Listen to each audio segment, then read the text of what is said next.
Wakil Gubernur DKI Jakarta Ahmad Riza Patria menyatakan tidak menutup kemungkinan pihaknya akan kembali menarik rem darurat atau emergency brake jika kasus COVID-19 terus meningkat. Menurut Riza, perkembangan kasus COVID-19 di Jakarta akan dilihat sampai 3 Januari 2021.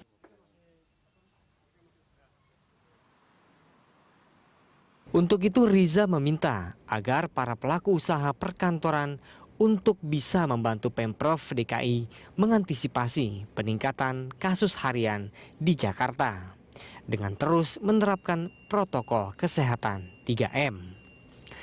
Menurut Riza, jangan sampai dengan adanya peningkatan kasus corona, PSBB di Jakarta akan kembali diperketat. Kemudian yang lain dalam menyikapi peningkatan ini kami akan terus mengambil berbagai kebijakan. Kita akan lihat nanti dalam beberapa hari ke depan setelah tanggal 3 nanti apakah dimungkinkan nanti Pak Gubernur nanti akan membina jajaran apakah dimungkinkan ada emergency brake atau lain, nanti kita akan lihat sesuai dengan fakta dan data ya. Memang ini sangat dinamis sekali ya terkait fakta dan data. Untuk itu kami minta khusus pelaku usaha perkantoran lain untuk membantu kita semua ya, agar jangan sampai nanti ada peningkatan yang luar biasa sehingga kami Pemprov dengan jajaran Pak Gubernur terpaksa mengambil kebijakan untuk memperketat PSBB. Semua berpulang pada kita semua, mari kita pastikan bahwa semua harus patuh taat melaksanakan protokol kesehatan. Hingga hari Minggu 27 Desember kemarin, berdasarkan web resmi data pemantau COVID-19 DKI Jakarta, tercatat ada 175.926 kasus positif dengan 4.452 pasien masih dirawat, 3.204 pasien meninggal dunia, dan 9.655 pasien menjalani isolasi mandiri. Tim Liputan, Berita 1, Jakarta. Ya, alarm darurat COVID di Jakarta. Pemirsa, Wakil Gubernur DKI Jakarta Ahmad Riza Patria menyatakan tidak menutup kemungkinan pihaknya akan kembali menarik rem darurat atau emergency brake jika kasus corona ini terus meningkat. Untuk itu Riza mengajak semua pihak untuk membantu Pemprov DKI dalam menekan COVID-19. Nah, untuk membahas hal itu sudah bersama kita bergabung spesialis penyakit dalam dan juga konsultan penyakit tropik dan infeksi, anggota Satgas COVID-19, Dr. Adityo Susilo, dan juga ada epidemiolog Universitas Indonesia, ada Pak Tri Miko Wahyono. Saya sapa dulu narasumber saya. Pak Tri dan juga Dr. Adityo, terima kasih sudah bergabung bersama kami. Selamat siang. Selamat siang, Mbak. Baik, saya mungkin sebelum ke Pak Tri untuk melihat dan juga meminta tanggapan Pak Tri soal alarm darurat dari COVID Jakarta ini. Saya ke Dr. Adityo dulu. Dokter, sudah seberapa daruratkah bahwa kita harus kembali menarik rem darurat ini? Bagaimana sebenarnya situasional di lapangan, khususnya di rumah sakit, kemudian juga kondisi dan juga jumlah pasien positif COVID yang masih aktif saat ini? Baik, terima kasih Mbak Popi. Jadi saya kira untuk pertanyaan ini kita semua sudah bisa melihat fakta yang terjadi di lapangan, di mana penambahan kasus dari COVID ini di DKI Jakarta, kita bisa melihat angkanya sudah rata di kisaran 2.000 kasus. Dan tentu dengan penambahan kasus yang seperti ini dan pola perawatan penyakit COVID yang memang tidak bisa diburu-buru, karena memang prosesnya yang memakan waktu, ini jelas akan menimbulkan burden terhadap demand kapasitas ruang rawat inap di rumah sakit.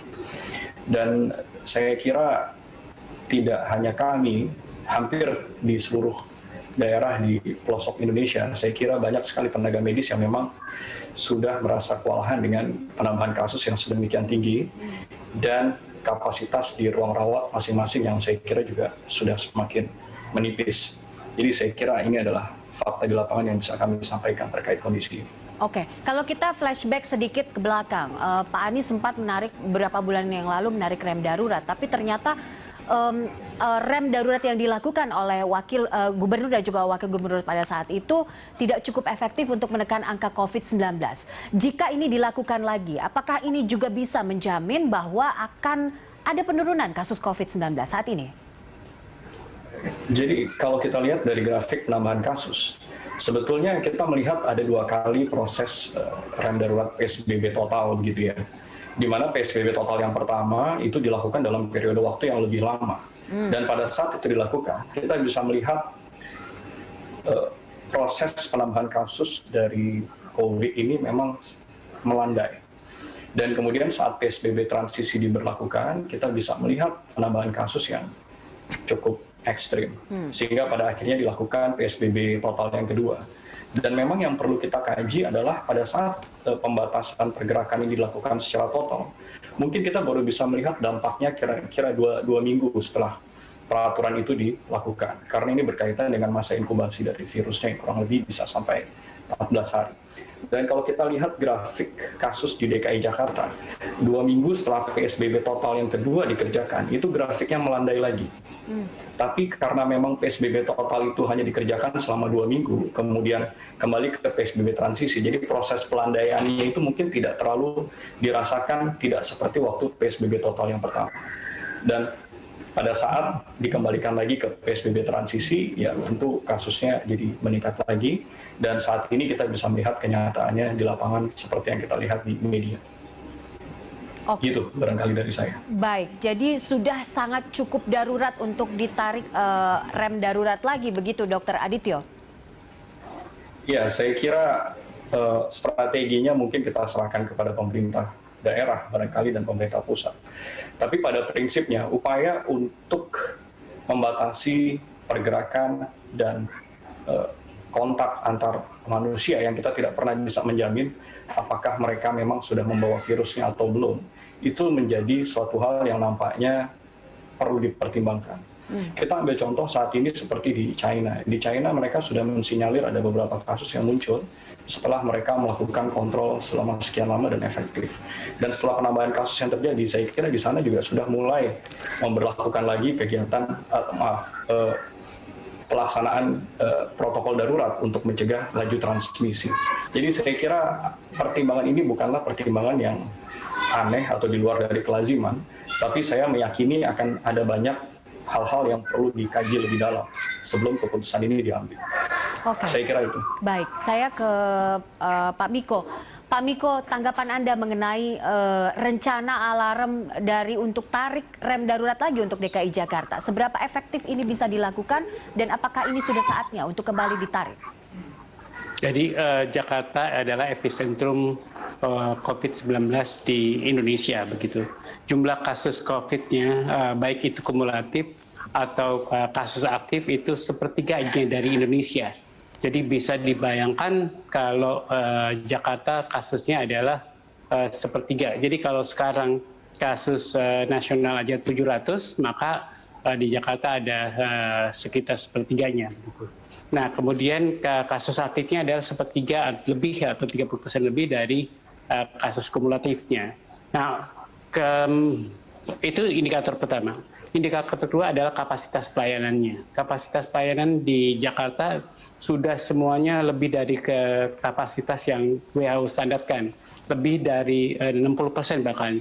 Ya, lebih dari 70%. Ya, bahkan ada yang lebih dari 80%. Jadi menurut saya kalau lihat kapasitas pelayanan kesehatannya itu harus ditarik rem darurat. Kalau melihat pertambahan kasusnya harus dilakukan sesuatu begitu. Jadi harus dilakukan sesuatunya itu apa? PSBB-nya jangan PSBB transisi lagi. PSBB-nya harus PSBB beneran. Nah, namun ini masalah di Indonesia. PSBB itu dilakukan hanya sebentar gitu, kemudian dilepas. Padahal yang benar adalah PSBB itu dilepas pada saat penyakitnya atau kurvanya itu benar-benar sudah turun minimal sampai minimal dan bertahan seminggu atau 2 minggu baru dilepas. Itu baru mulai dengan new normal begitu. Harusnya begitu. Tapi di Indonesia pada semua provinsi, pada semua kabupaten atau kota tidak dilakukan. Jadi baru turun sedikit lepas ya, naik lagi. Jadi ini terbukti di Indonesia dari puluhan kemudian naik jadi ribuan, naik jadi 2 ribuan, naik jadi 3 ribuan, naik karena begitu turun sedikit dilepas, naiknya tinggi lagi. Dia turun sedikit, dilepas, naiknya lebih tinggi lagi. Jadi sekarang bayangkan dalam sebulan saja dari 4.000 kasus harian itu menjadi 6.000 kasus harian. Jadi itu kesalahan itu tidak pernah dievaluasi. Jadi kesalahan dalam melepas rem dan gas itu salah begitu. Kesalahannya melepas remnya itu pada saat yang seperti apa. Jadi menurut saya Pada saat seperti negara apa, ini, Pak Miko, seharusnya Pak? ya harusnya kasusnya itu sudah minimal dan dia bertahan 2 minggu. Jadi kalau itu bertahan 2 minggu baru dilepas. Kalau belum bertahan 2 minggu seminimal itu, kemudian jangan dilepas. Nah ini baru turun dikit dilepas. Jadi bayangkan saja kalau misalnya di Jakarta itu 2000-an, harusnya bayangan saya Jakarta itu kasusnya ratusan minimalnya. Jadi 100 atau 50, kemudian dia bertahan 2 minggu, baru dilepas begitu. Jadi kasus yang 50 atau 100-an itu bisa diisolasi dengan baik. Itu baru dilepas, jangan dikorbankan ngerem dan gas, akibatnya adalah rakyat yang menderita. Jadi rakyat menderita bisa karena tekanan ekonomi, rakyat menderita bisa karena penyakit COVID. Jadi sekarang ini rakyat tidak menderita karena tekanan ekonomi, tapi menderita karena penyakit COVID. Jadi mana yang dipilih gitu? Apakah kita tidak menderita ekonomi, tapi menderita COVID? Apakah kita dua-duanya kita tidak mau menderita begitu? Tidak menderita ekonomi, tapi tidak menderita COVID-19. Artinya penderitaan akibat COVID ini itu dengan meningkatnya angka kematian begitu. Jadi angka kematian ini saya sedih begitu. Melihat kematian di Indonesia itu 200 per hari. Ya, gimana nggak sedih begitu. Di kabupaten sekitar Jakarta itu 4-5 orang sehari mati begitu. Meninggal karena COVID-19. Bayangkan, jadi saya sebagai epidemiolog, ya Allah, ini penyakit ini sudah merenggut banyak nyawa orang Indonesia. Sekarang ini sudah 20.000 lebih meninggal karena COVID. Jadi saya nggak membayangkan keluarga yang ditinggalkannya oleh pasien yang meninggal karena COVID gitu. Karena kalau dia meninggal karena COVID tidak bisa dikuburkan bersama atau didoakan yang layak seperti layaknya orang meninggal begitu, Mbak. Oke, baik. Itu kita kupas tadi secara general kondisi dari COVID-19 di Jakarta yang makin mengkhawatirkan ya. Akhirnya memang epidemiolog dan juga Satgas COVID juga setuju begitu ya bagaimana ini bisa tetap dijalankan dengan pemerintah daerah. Tapi banyak juga tantangannya karena antara kesehatan dan juga ekonomi ini seperti saudara begitu ya. Yang diselamatin yang ini mati, yang ini diselamatin yang ini mati. Tapi nanti kita akan bahas lagi situasi dari nakes. Nah ini dia selain pasien COVID ada situasi juga nakes yang harus sangat-sangat diantisipasi. Usai jeda pemirsa.